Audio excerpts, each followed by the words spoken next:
Hai semua. Pada kesempatan kali ini, kita akan membahas tentang sejarah mutu dan perkembangannya. Sejarah perkembangan mutu yang terjadi tidak lepas dari perkembangan industri. Dimulai pada era dipergunakannya mesin-mesin untuk membantu proses produksi. Berikut perkembangan atau evaluasi mutu yang terjadi. Pertama, era tanpa mutu merupakan era di mana persaingan belum terjadi. Oleh karena itu, produsen atau pemberi pelayanan belum terlalu banyak, sehingga pelanggan pun belum memiliki kesempatan untuk memilih. Hal ini pun terjadi pula pada organisasi pemberi pelayanan publik yang dikelola oleh pemerintah. Masyarakat sebagai pelanggan tidak diberikan hak untuk menuntut mutu pelayanan yang lebih baik atau yang diharapkan. Kedua, era inspeksi. Era ini dimulai oleh perusahaan-perusahaan yang memproduksi barang. Hal ini terjadi karena mulai adanya persaingan antar produsen. Fokus perusahaan terhadap mutu belum besar dan terbatas pada produk akhir, yaitu dilihat yang cacat atau rusak dibuang, sedangkan yang baik dilepas ke konsumen. Ketiga, era pengendalian mutu. Era ini disebut juga era statistika kontrol, yang lebih menekan pada pengendalian, keseragaman produk, dan pengurangan aktivitas inspeksi, yang sudah mulai dilengkapi dengan alat dan metode statistik. Keempat, era jaminan mutu. Pada era ini, sudah dikenal adanya konsep total quality control. Era ini merupakan seluruh perencanaan dan kegiatan sistematik yang diperlukan untuk memberikan suatu keyakinan yang memadai bahwa suatu barang atau jasa dapat memenuhi persyaratan mutu.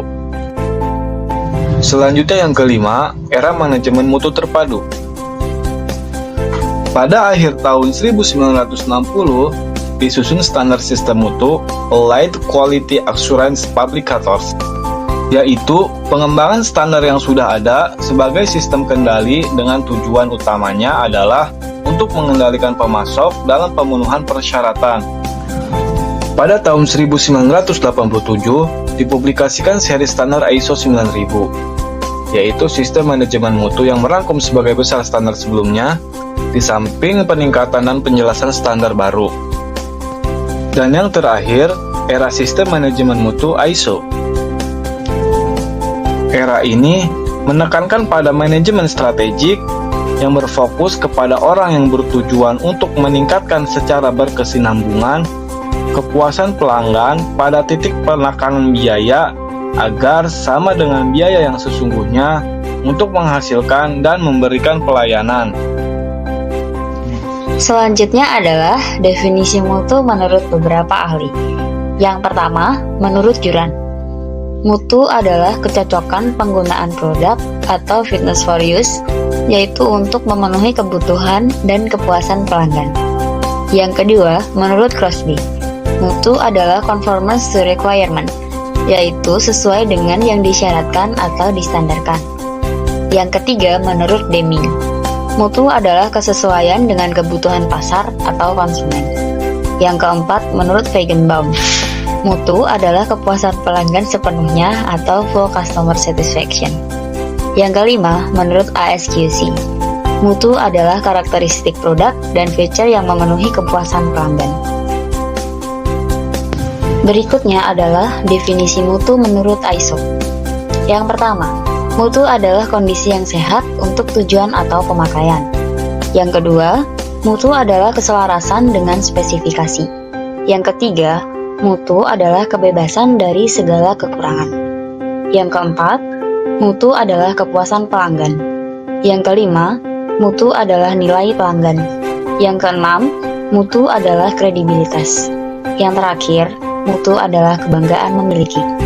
Selanjutnya adalah perkembangan manajemen mutu yang terbagi menjadi sebagai berikut. Sebelum tahun 1930 disebut sebagai quality inspection, yaitu memeriksa mutu. Kemudian pada tahun 1940 sampai 1950 disebut sebagai quality control, yaitu mengawasi atau mengendalikan mutu. Lalu pada tahun 1951 sampai tahun 1954 disebut sebagai statistical quality control. yaitu pengendalian mutu statistik. Lalu pada tahun 1960 sampai tahun 1970 disebut sebagai quality assurance, yaitu jaminan mutu. Dan pada tahun 1980 sampai sekarang disebut sebagai total quality management atau pengendalian mutu terpadu. Berikut adalah beberapa penjelasan mengenai perkembangan manajemen mutu. Yang pertama adalah quality inspection, yaitu produk diperiksa, diukur, diuji coba, dan dinilai, serta dibandingkan dengan syarat yang ditetapkan.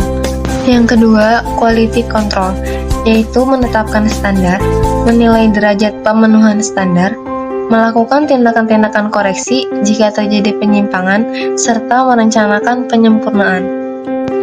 Lanjut ketiga, quality assurance, yaitu sistem manajemen mutu yang efektif, pemeriksaan secara berkala atas pelaksanaan sistem untuk memastikan sistem efektif, lalu peninjauan berkala terhadap sistem secara berkesinambungan atas dasar permintaan yang terus berubah. Terakhir, total quality management yang dipakai hingga sekarang, yaitu dengan memenuhi kebutuhan dan harapan pelanggan, mencapai tujuan organisasi dengan cara yang paling efektif dan efisien, memaksimalkan potensi seluruh karyawan, serta secara terus-menerus menyempurnakan mutu.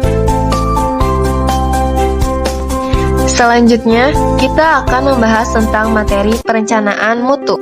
Perencanaan mutu yang pertama adalah quality objective, dengan menentukan tujuan dari kebijakan mutu yang dibuat sesuai kebutuhan pelanggan. Yang kedua, quality standard, yaitu menawarkan dasar objektif dan otoritatif bagi organisasi dan konsumen di seluruh dunia.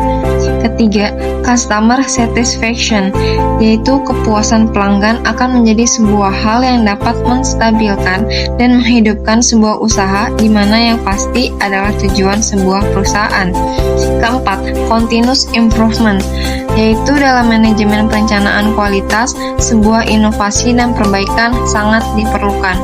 Terakhir, inspection and testing procedure, yaitu dengan mengambil data mengenai produk sebelum dilempar ke pasar agar sesuai dengan ekspektasi pelanggan dan menghindari kesan yang buruk terhadap produk.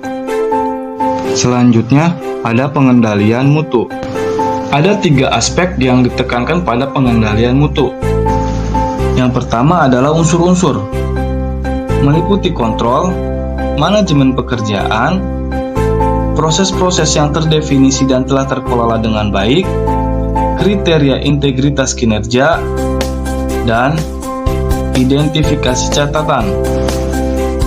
Yang kedua, kompetensi, seperti pengetahuan, keterampilan, pengalaman, dan kualifikasi.